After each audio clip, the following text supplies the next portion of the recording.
What they were unaware of was that they had just knocked on the door of an individual who had been instrumental in sending 14 corrupt officers to federal penitentiaries over the preceding 3 years. The woman who stood in that doorway was not one to be intimidated by official insignia or by threats. She was someone who grasped the dynamics of power more profoundly than they did. She understood the legal framework more thoroughly than their entire department, and within the subsequent 23 minutes, she was poised to dismantle every preconceived notion they held regarding the impunity with which they could conduct unlawful searches. Before we proceed, could you kindly inform us from where you are viewing this content? Please indicate your country or state in the comments section, and if you have not yet subscribed, please do so now, as this narrative takes an absolutely extraordinary turn.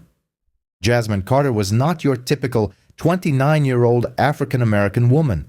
While most individuals her age were still grappling with student loan repayments and establishing their professional trajectories, Jasmine had already ascended to become one of the most formidable federal prosecutors in the Eastern District of Pennsylvania.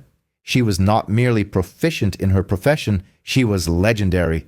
As an African-American woman who had witnessed firsthand the repeated instances of her father being stopped by law enforcement for perceived driving infractions, Jasmine had deeply personal motivations for pursuing her career path.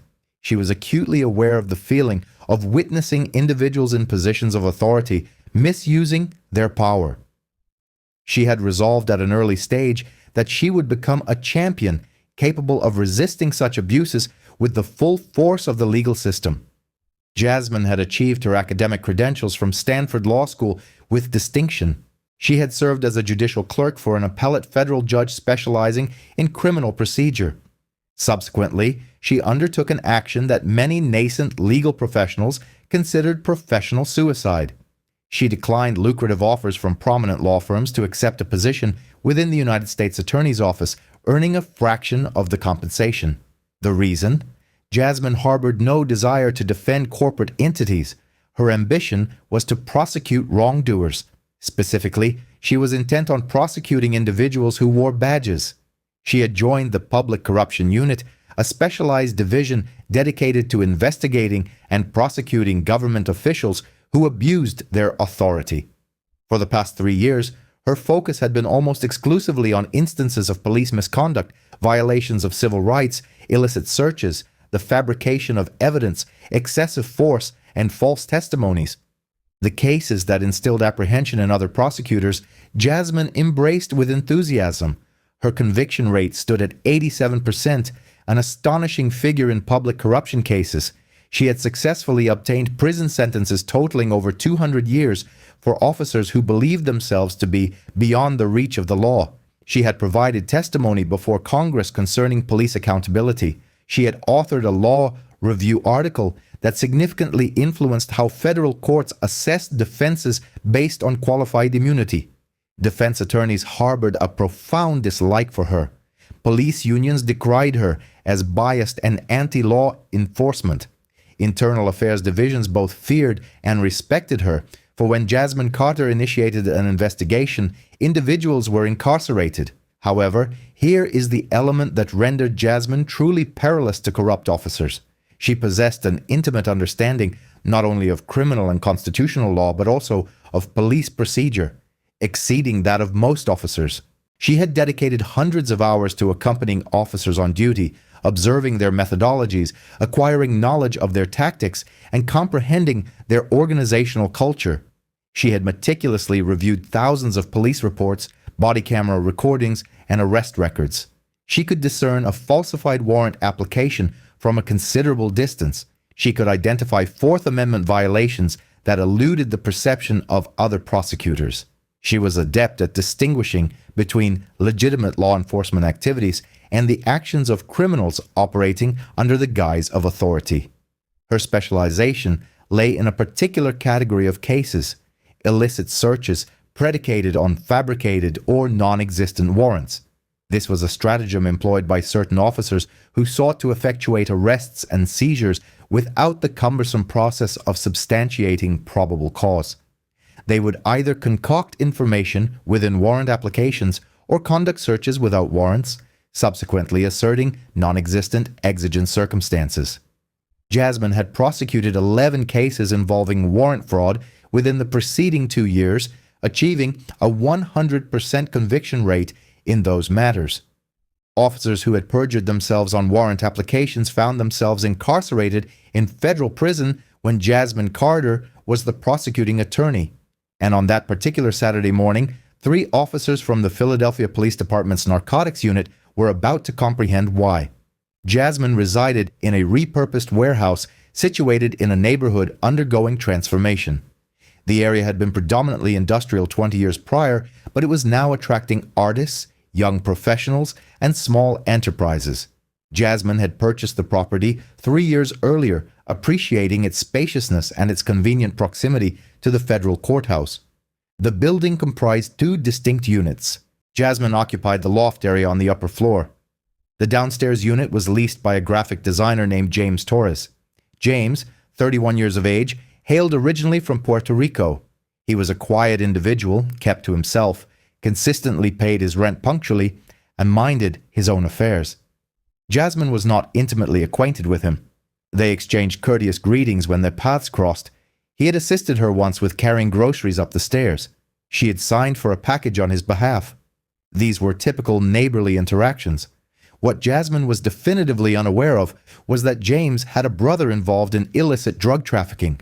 This was not pertaining to James himself. James maintained a completely unblemished record. However, his brother, Carlos, had encountered significant trouble, and the Philadelphia PD's narcotics unit had been investigating Carlos for several months. The officers had been conducting surveillance on Carlos, meticulously tracking his movements in an effort to build a case. During this surveillance, they had observed Carlos visiting the building where James resided. They had seen him enter the premises and emerge approximately 20 minutes later, carrying a gym bag. In their assessment, this was sufficient cause to surmise that narcotics were being stored within that building. They did not know which specific unit was involved. They possessed no concrete evidence of illicit substances. Their conclusion was based solely on an assumption derived from a single visit by a suspected dealer. Consequently, they resorted to a practice they had employed numerous times previously. They drafted a warrant application, replete with embellishments and conjectures presented as established facts. They asserted the existence of reliable confidential informant information, which was entirely fabricated. They claimed to have observed multiple suspicious visits, when in reality only one such instance had occurred. They alleged corroborating evidence of drug-related activities at that address, evidence that did not exist. They submitted the application to a magistrate judge on a Friday afternoon. At a time when judges were often expediting paperwork to commence their weekends, the judge, not scrutinizing the document with adequate diligence, affixed their signature to the warrant. The warrant encompassed the entirety of the building, encompassing both residential units. This was despite the officers possessing only suspicions pertaining to a single unit and lacking any knowledge as to which specific unit it was. On that Saturday morning, officers Derek Mullins, Chris Santos, and Rebecca Walsh arrived to execute the warrant. Derek served as the lead officer, 42 years of age, with 15 years of service on the force. Chris and Rebecca were younger and less experienced, yet they deferred to Derek's direction. Derek had been subjected to 2 prior internal investigations concerning questionable search tactics.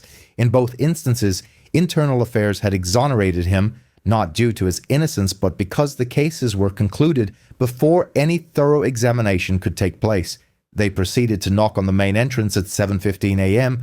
Jasmine was already awake. She had completed a morning run, taken a shower, and was preparing coffee when she heard the insistent pounding. She approached the door clad in sweatpants and a t-shirt, her hair still damp, her complexion visible through the door's window. Through the glass, she could discern 3 individuals attired in tactical gear, their vests clearly marked with the word police. She opened the door, leaving the security chain engaged. Derek Mullins observed a young African-American woman dressed in casual attire and made an initial assumption, one of many he would come to regret that morning. It was at this juncture that Derek stated they possessed a warrant and instructed her to step aside. Jasmine's response was immediate and precise. She demanded to see the warrant. Not a request, but a demand. Derek attempted to assert his authority, informing her that they were not required to present anything to her. This was a falsehood, and Jasmine recognized its falsity instantaneously. She cited the Fourth Amendment, emphasizing the prerequisite of presenting the warrant prior to gaining entry. This was not a theoretical construct from law school. It was established constitutional law. Any officer who had undergone basic training ought to have been cognizant of this principle. Derek escalated the confrontation. He accused her of interference, labeling it a criminal act.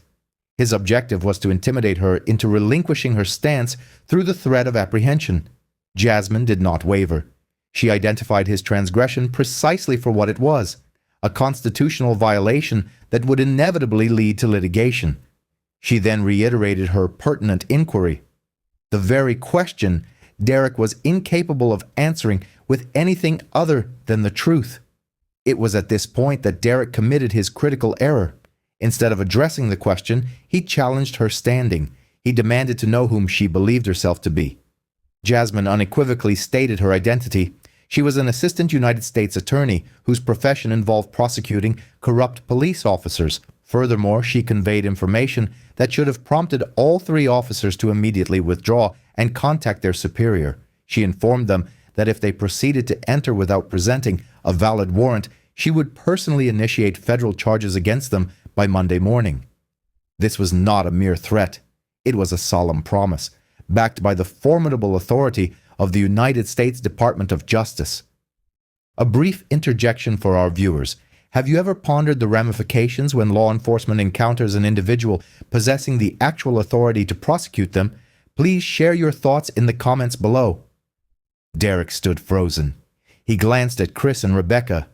The wheels of calculation were visibly turning within their minds. Were they genuinely prepared to abandon a search based on a mere query from someone? Derek retrieved a folded document from his pocket. He held it aloft for Jasmine to observe through the narrow aperture of the door. Jasmine instructed him to slide it beneath the door so that she could examine it properly. Derek hesitated momentarily, then complied. Jasmine retrieved the document and perused it with meticulous care. Every single line, the entirety of the text. All the while, the three officers remained in the hallway, awaiting her assessment. This process occupied approximately 2 minutes. 2 minutes during which she was scrutinizing every word, every date, every piece of purported probable cause detailed within the warrant application. Upon raising her head, her expression had undergone a transformation.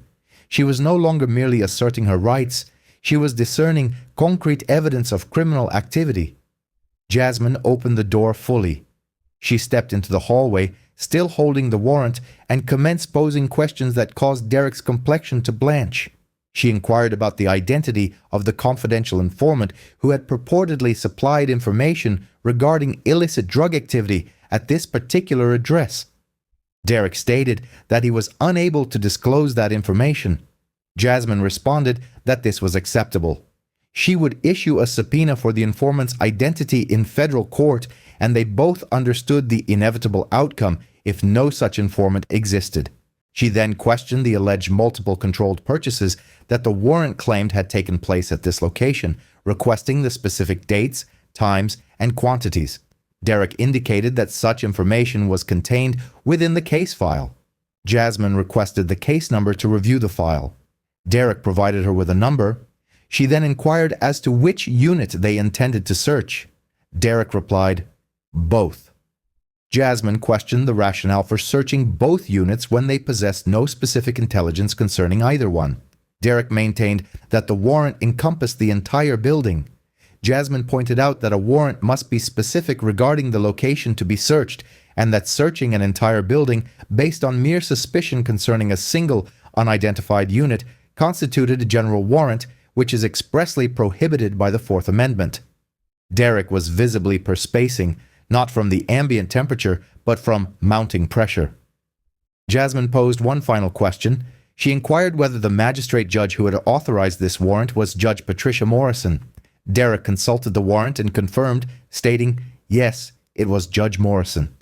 Jasmine offered a smile, not one of happiness, but a smile that conveyed the imminent misfortune of someone. She informed the officers that she was personally acquainted with Judge Morrison. She elaborated that Judge Morrison was exceptionally meticulous regarding warrant applications and would not have sanctioned such a sloppily prepared warrant unless the facts had been misrepresented to her.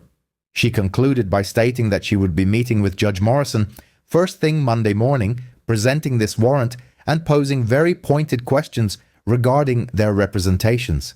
Then, Jasmine posed a question that effectively concluded the encounter. She asked if this warrant had been obtained by Detective Derek Mullins. Derek confirmed his identity as Derek Mullins.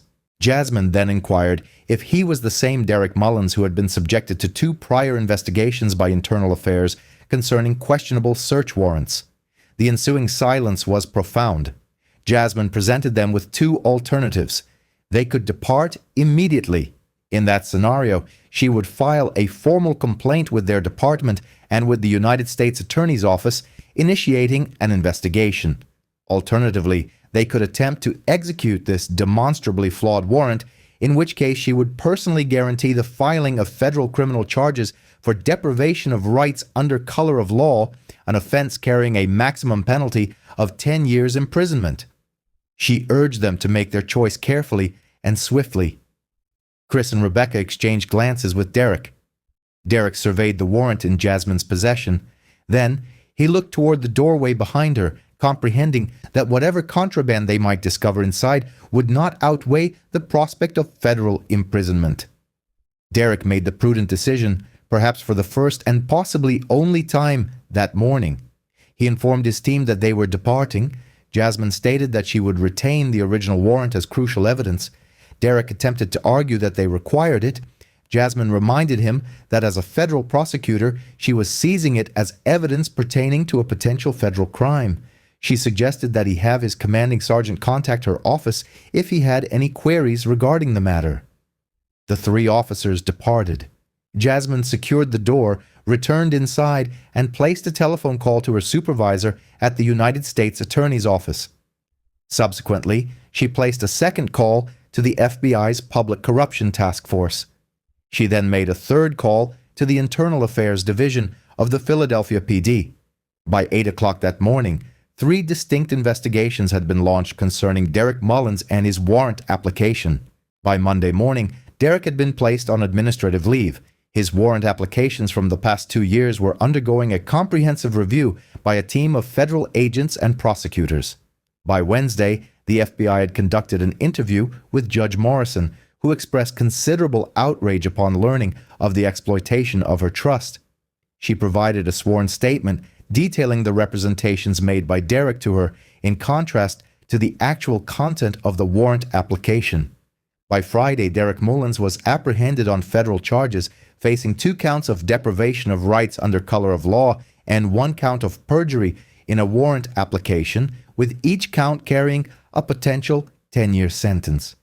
Chris Santos and Rebecca Walsh were not subjected to criminal charges, but both were suspended pending the outcome of the investigation. They ultimately resigned their positions prior to the investigation's conclusion. The scope of the inquiry did not end with Derek. Federal agents commenced an examination of all warrant applications submitted by the narcotics unit over the preceding 3 years. They identified a pervasive pattern, exaggerated probable cause, fabricated confidential informant details, vague descriptions of illicit activities, and generalized warrants that contravened the specificity requirement. They uncovered 27 warrants exhibiting similar deficiencies to the one Derek had attempted to execute at Jasmine's residence. 27 potentially unlawful searches. 27 cases that may have involved violations of constitutional rights. Do you believe that entire police units should be held accountable when such patterns of misconduct are revealed? Please share your opinions in the comments. Jasmine was designated as the lead prosecutor for the ensuing case. She recused herself from serving as a witness, given her direct involvement in the incident, but she remained qualified to prosecute the broader pattern of misconduct that the investigation had brought to light. The development of the case required 9 months. Jasmine's team engaged with dozens of individuals who had been subjected to searches by Derek's unit. They meticulously reviewed hundreds of warrant applications. They identified 12 additional officers implicated in the questionable warrants. The investigation's purview extended beyond Derek Mullins. The entire narcotics unit was placed under scrutiny. The unit's supervisor, Lieutenant Thomas Brennan, was found to have approved numerous problematic warrants without conducting adequate due diligence. He too was subsequently charged. Derek proceeded to trial. He contended that his actions were undertaken in good faith, that he genuinely believed probable cause existed, and that any errors were unintentional oversights. Jasmine systematically dismantled his defense. She presented the jury with 12 distinct warrant applications wherein Derek had employed virtually identical language to describe different confidential informants, none of whom allegedly existed. She demonstrated how Derek's warrants consistently seemed to receive approval on Friday afternoons when judges were often preoccupied. She highlighted a pattern of targeting predominantly African American and Latino residents within specific neighborhoods. She called witnesses who testified about how Derek's team had forcibly entered their homes, found no evidence, and departed without offering any apology. The majority of these witnesses were African American and Latino residents residing in neighborhoods that Derek's unit disproportionately targeted. She summoned a retired magistrate judge who provided a comprehensive explanation of the information upon which judges rely when authorizing warrants and how Derek's misrepresentations had corrupted that established process. The trial spanned 3 weeks. The jury deliberated for 6 hours. They rendered a verdict of guilty against Derek Mullins on all counts. He was subsequently sentenced to 8 years in federal prison. His conviction garnered widespread media attention throughout Philadelphia. The United States Attorney convened a press conference where she specifically acknowledged that the case had been initiated due to one of her prosecutors personally witnessing an attempt at an illegal search. The media coverage identified Jasmine as that prosecutor. Within 24 hours, she began receiving death threats from individuals supportive of law enforcement, many of them explicitly racist, targeting her as a black woman who dared to prosecute white officers. Concurrently, she received hundreds of electronic messages from individuals expressing gratitude for her stance against corruption, many originating from African American and Hispanic families who had been victims of similar unlawful searches. The investigation into the narcotics unit continued unabated. 3 additional officers faced federal charges. 8 other officers were dismissed from the department. Lieutenant Brennan pleaded guilty to conspiracy to violate civil rights and received a 5-year sentence. The Philadelphia Police Department was compelled to implement widespread reforms. Every warrant application now necessitates review by a legal advisor prior to submission. All officers are mandated to complete a 40-hour course focusing on Fourth Amendment requirements. Body cameras have become compulsory for all search warrant executions. An external auditor has been engaged to conduct quarterly reviews of warrant applications. The district attorney's office was obligated to re-examine all 27 cases where unlawful warrants had been employed. Charges were dismissed in 19 of those cases. 5 individuals who had been convicted were released from incarceration as their convictions were overturned. The city faced a wave of civil rights lawsuits filed by individuals who had been subjected to unlawful searches. The aggregate settlements amounted to over $18 million. The insurance provider covering the police department issued a warning that they would cease coverage unless substantial reforms were implemented. All of these significant developments transpired because Jasmine Carter steadfastly refused to yield when 3 officers arrived at her doorstep armed with a deficient warrant. Let us consider the broader implications. This narrative transcends the mere account of a single prosecutor thwarting an isolated instance of an illegal search. It illustrates the profound consequences when an individual vested with genuine authority challenges law enforcement officers accustomed to operating with impunity. Most individuals remain unaware of their fundamental rights when law enforcement officers present themselves with a court order.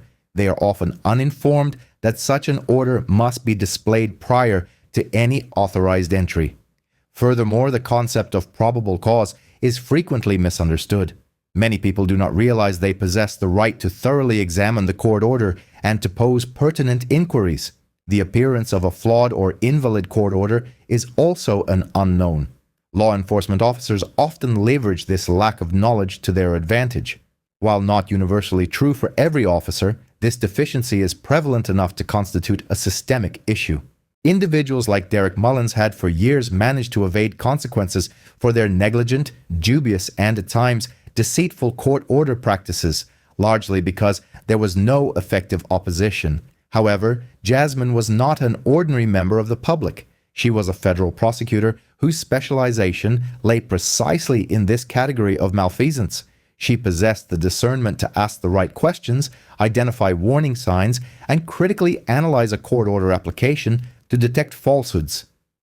Crucially, she held the institutional authority to effect meaningful change. Her declaration of intent to pursue federal charges was not a hollow assertion, but a commitment backed by the formidable resources of the Department of Justice. This particular case also sheds light on a significant problem within police departmental culture. Derek Mullins had previously undergone 2 internal investigations. Both concluded without any disciplinary action, not due to his innocence but because the established system shielded him. Internal investigations concerning police misconduct exhibit substantially lower conviction rates compared to the prosecution of civilian offenses. This disparity arises because law enforcement agencies conduct their own internal reviews. Departments often prioritize the protection of their officers over genuine accountability. The prevailing culture places a premium on loyalty above ethical conduct. It ultimately required a federal inquiry, spearheaded by a prosecutor external to that insular culture, to finally hold Derek Mullins accountable. Even then, this outcome was contingent upon his error in targeting an individual with the capacity to mount a robust defense. To our audience, we pose a question. Should all investigations into police misconduct be managed by independent bodies rather than internal affairs departments? Please share your thoughts in the comments section below. The body camera footage from Derek's unit that morning would subsequently become critical evidence in the legal proceedings. It documented Derek's initial aggressive demeanor, his refusal to present the court order, and the precise moment Jasmine identified herself as a federal prosecutor. The footage also captured the expression on Derek's face as he recognized he had just attempted to execute a questionable court order against someone capable of jeopardizing his entire career. This footage was subsequently shown to every officer within the Philadelphia Police Department as part of the mandatory training that followed the scandal. The training module was titled Constitutional Requirements for Search Warrants, a Case Study. The video aimed to impart 2 fundamental lessons. Firstly, individuals must possess a comprehensive understanding of the law and adhere to its mandates. Secondly, it underscored that any person encountered might possess a superior knowledge of their rights than the officer, and any deviation from proper procedure will inevitably lead to discovery. Jasmine continued her professional endeavors at the United States Attorney's Office. Following the Mullins case, her caseload expanded exponentially. Individuals who had previously endured police misconduct now recognized the presence of a prosecutor dedicated to vigorously pursuing such cases. Since then, she has successfully prosecuted 23 additional officers for various forms of corruption, maintaining a conviction rate exceeding 85%. Her investigative focus has broadened to encompass cases involving excessive force and the fabrication of evidence. She continues to reside in the same warehouse loft apartment. The unit below is now occupied by a school teacher. Jasmine ensured her new neighbor was fully apprised of the preceding incident and provided assurances that such an event would not recur. James Torres, the initial occupant of the downstairs unit, relocated shortly after the incident. His departure was not a result of any action taken by Jasmine, but rather due to apprehension that his brother's legal troubles might extend to him. Jasmine facilitated his early lease termination and provided a positive recommendation for his subsequent housing application. Derek Mullins is presently serving his sentence at a federal correctional facility located in Pennsylvania, with a projected release date in the year 2029. His career in law enforcement is irrevocably concluded, his pension has been forfeited, and his professional reputation has been annihilated. Lieutenant Thomas Brennan is also incarcerated in a federal penitentiary. The unit he commanded has been disbanded, and the officers not facing charges were reassigned to different divisions. The three officers who appeared at Jasmine's residence that morning made distinct career choices. Derek opted to persist with the unethical practices that ultimately led to his imprisonment. Chris Santos transitioned to a career as a private investigator. Rebecca Walsh departed the field of law enforcement entirely and is now employed in the social services sector. Let us address a point that arose during the media coverage of this case. Some commentators suggested that Jasmine should have simply permitted the execution of the court order and filed a complaint afterward, asserting that confronting armed officers posed a significant danger and could have resulted in a tragic outcome. The crucial point, however, is that Jasmine possessed every legal entitlement to demand to see the court order before permitting entry. This action does not constitute confrontation, but rather an assertion of constitutional law. The Fourth Amendment explicitly mandates particularity in search warrants, and judicial precedents have consistently affirmed that the warrant must be presented to the individual whose property is subject to search. Regarding the argument of danger, Jasmine was acutely aware of the inherent risks. As a black woman, she understood that confrontations with law enforcement carried amplified peril.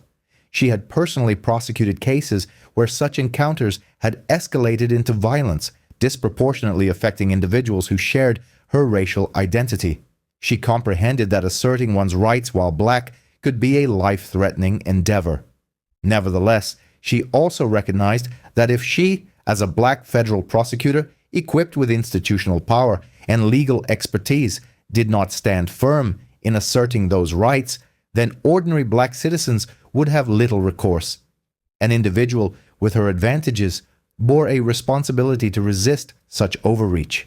She accurately calculated that once she identified herself as a federal prosecutor specializing in police corruption, the officers would realize that any aggression directed towards her would precipitate repercussions from which they could not escape.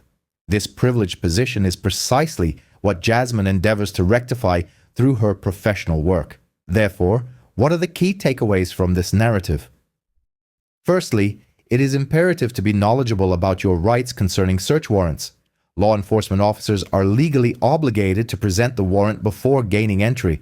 You have the right to examine it closely and verify its proper signatures and dates. You also have the right to ascertain if it specifically identifies your address and details the items being sought.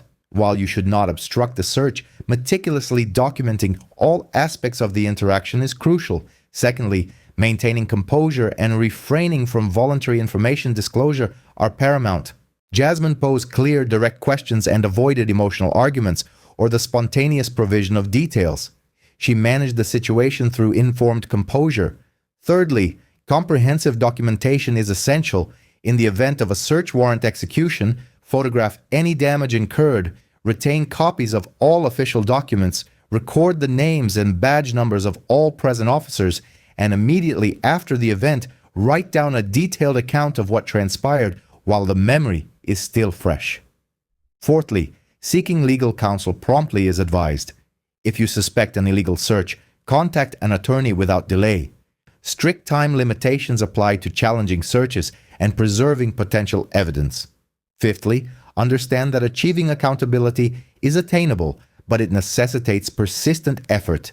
Jasmine did not merely halt the unlawful search. She filed complaints with 3 distinct governmental agencies. She actively cooperated with investigators and pursued the case through to its conclusion. This is the process that instigates genuine change. As of the present, Derek Mullins has 7 years remaining on his sentence. He submitted an appeal asserting the unfairness of his conviction, alleging prosecutorial bias due to the prosecutor's personal involvement in the case. This appeal was ultimately denied. Jasmine Carter has been promoted to the position of senior trial attorney within the Public Corruption Unit. She now mentors other prosecutors engaged in cases involving police misconduct. She has conducted training for FBI agents on identifying fraudulent warrant applications. She also delivers lectures at law schools concerning federal prosecution of civil rights violations. The Philadelphia Police Department continues to operate under a consent decree mandating external oversight of warrant applications. Compliance with these reforms has been inconsistent with some officers embracing the changes while others resist them. Audits have revealed ongoing issues, though not to the same severity observed during the tenure of Derek Mullins. None of these transformative changes would have materialized had Jasmine yielded that Saturday morning. None of these outcomes would have occurred had she allowed the illegal search to proceed and pursued a complaint at a later juncture. None of them would have materialized had she been unaware of her rights or lacked the authority to enforce them. A single prosecutor, one unlawful court order, 23 minutes at her doorstep, and an entire police unit was dismantled. This illustrates the profound impact of knowledge combined with institutional authority. This is what accountability looks like when an individual with the capacity to enforce it refuses to avert their gaze. This is the consequence when corrupt officers finally encounter someone they cannot intimidate. Our final question for you is, what is one piece of information you learned from this account that was previously unknown to you? Please share your response in the comments section, and remember to subscribe for more compelling stories of this nature. This narrative is significant because it illuminates the mechanisms through which police corruption flourishes. This is not achieved through dramatic cinematic criminal acts, but rather through the pervasive practice of cutting corners and the assumption that no one will challenge these transgressions. It occurs through warrant applications that embellish facts because judges are too burdened to scrutinize them diligently, and through supervisors who tacitly approve questionable tactics because confronting officers is an uncomfortable prospect. Jasmine's story demonstrates that these entrenched systems can be challenged, that corrupt officers can be prosecuted, and that entire units can be held responsible when patterns of misconduct are exposed. It illustrates that change is indeed possible when an individual possessing both knowledge and authority refuses to accept the status quo. Not every unlawful search is successfully intercepted. Not every corrupt officer faces incarceration. Not every victim gains access to justice. However, in this instance, justice was served, and that fact holds considerable importance. The warrant application submitted by Derek Mullins that Friday afternoon is now utilized in law school curricula as a definitive example of probable cause fraud. It clearly demonstrates where he fabricated facts that did not exist, where he exaggerated suspicious activities, and provides an exact illustration of what warrant fraud entails. Perhaps, just perhaps, the next time an officer contemplates circumventing proper procedure in a warrant application, they will recall this case. They will remember Derek Mullins serving 8 years in federal prison. They will remember that the individual whose door they approach might possess a superior understanding of the law than they do. This is Jasmine's enduring legacy, not merely the successful prosecution of one corrupt officer, but the demonstration that the justice system can function effectively when individuals in positions of power utilize that power responsibly. This is proof that accountability is a tangible reality when it is actively enforced. This is evidence that rights hold genuine meaning when they are defended by someone willing to do so. This is the narrative of how an assistant United States attorney transformed an attempted illegal search into federal prison sentences for multiple officers and instigated systemic reform across an entire police department.